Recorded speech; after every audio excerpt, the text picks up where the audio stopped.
Let's talk about Petronet LNG. That's the stock I want to talk about here. Of course, we earlier mentioned the point that Reliance Industries KG-D6 gas output has fallen much below 40 MMS CMD. And in that kind of a situation, the focus on LNG as an alternative, as a viable source of gas increased multifold. And Petronet LNG is one such company which has managed to benefit quite decently from this kind of a shortfall. Let's bring in the management of Petronet LNG to try and understand how's business shaping up right now. Mr. A.K. Balyan is with us, the MD and CEO at Petronet LNG from Delhi. Sir, great to have you with us. Thank you for taking our call.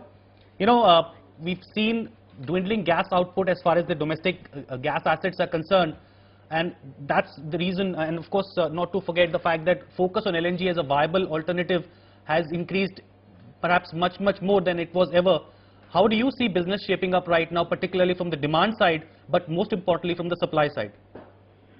Well, I think, Ashutosh, if you see the demand in the country is rapidly growing and it's growing very fast, and estimated projections are that in the next 5 years' time, by the end of 2015 or around 2016, the demand would actually double. And the demand is actually more of a consumption in nature. You know, there's a lot of latent demand which has not been captured so far. And if you see from the supply side, whatever domestic production is there and what is likely to come up by the domestic, leads or successes that have been there in the country in the next couple of years, by 2015-16, is back just about 200 million standard cubic meters a day, which is approximately half of our 380 to 400 million standard cubic meters a day demand. So this kind of growth and shortfall cannot be met unless we have huge major discoveries in the country. So I think even if the domestic gas production is increasing, the dependency on imported gas is going to go up, to my mind. And therefore I feel that the sheer growth in the country would require more gas, and we are looking at creating more capacities and infrastructure in the country to receive larger amounts of imported gas through LNG. Right. So please stay with me for just 1 minute. I'm going to come back to you. In the meantime, we have inflation numbers which have come out. Food article inflation has come in at 4.35% versus 6.6% for the week ended December 3rd. So on the food side, on a weekly basis, there is some bit of easing off. Fuel price index has largely remained unchanged. It's come down slightly on a week-on-week basis, but not much relief. I'm waiting for the primary articles number. I think there's also a bit of easing off as far as the primary articles number is concerned for the week ended December 3rd. Again, primary articles index has come in at 5.48% compared to 5.92% for the week ended December 3rd. So on the weekly basis, inflation numbers have eased off for the third straight week. This definitely is a relief, but yesterday's inflation, the full month inflation for the November month at 9.11 definitely has put the ball in the RBI's court. Do we see some rate action or do we not? We'll talk about that later on, but first coming back to the management of Petronet. So earlier in the week we saw GAIL sign an agreement for long-term supply of LNG. You've been also looking at several such initiatives. You've been ramping up your capacity, you've been ramping up domestic capacity.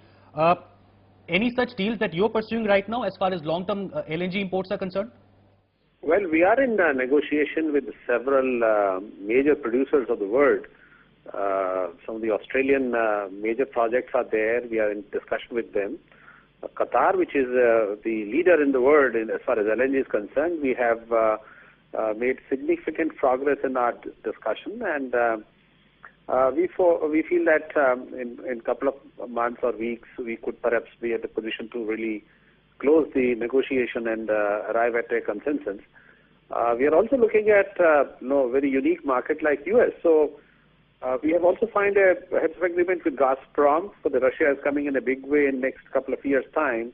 So we have been in discussion with several major producers and would like to diversify our portfolio as well.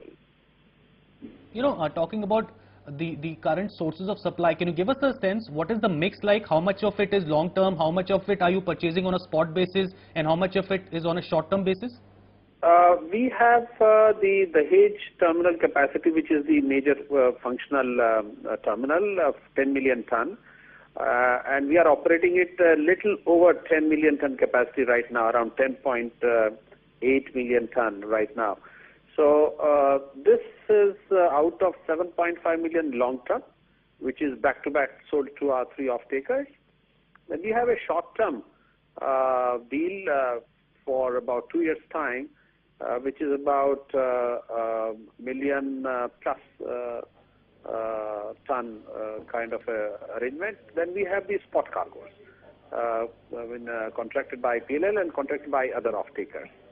So short-term and spot cargoes would constitute about 2.5 plus, and 7.5 is of course the long-term. For Kochi, we have a long-term contract, but that would start somewhere around 2015. Right. Kochi comes up by September 2012, Dahej by September 2013. Are these projects, are these ramp-ups on track? Can we assume that by these dates they would come up? Kochi is absolutely on track. You know, you remember we started Kochi 2.5 million ton capacity, but meanwhile we undertook some market study and thought that it would be good to increase the capacity. We have increased it to 5 million ton. The construction is in full swing. We are over 90% complete. We are looking at now pre-commissioning and other things right now. And we hope that the terminal would be functional in the last quarter next year. Just one final question, sir. The Dahej terminal, the jetty is under construction, the second jetty, which will be complete by 2013, mid-year, and that would certainly help us ramp up our capacity. Just one quick question, sir, before I let you go. I believe there are also plans to grow outside the regas segment. Particularly, there's an agreement with Adani Group. There's also a talk of a 1200 megawatt plant at Dahej. Can you give us a sense? Yes, when PLL was incorporated, there was a condition that we need to also develop a port. So for that reason, we had tied up with Adani Port, which is actually next door to our terminal in Dahej. The port is functional now and doing very well. And the 2 trains of, I think, 20,000 metric ton capacity of solid cargo is arriving there, mostly coal, and is a good port, functional. So it was a part of our condition for incorporation of Petronet. And Petronet also has a desire to diversify, and we have looked at the power generation very closely. We have completed a DFR for a power project integrated with our Dahej terminal to harness and take advantage of the coal energy. However, we would like to venture and take a final investment decisions when we have a firm power purchase agreement for at least a good quantity of power in place, and then only we'll perhaps take a next decision. All right, sir. Thank you so much for your time. Great chatting with you. Good luck with all the growth plans here.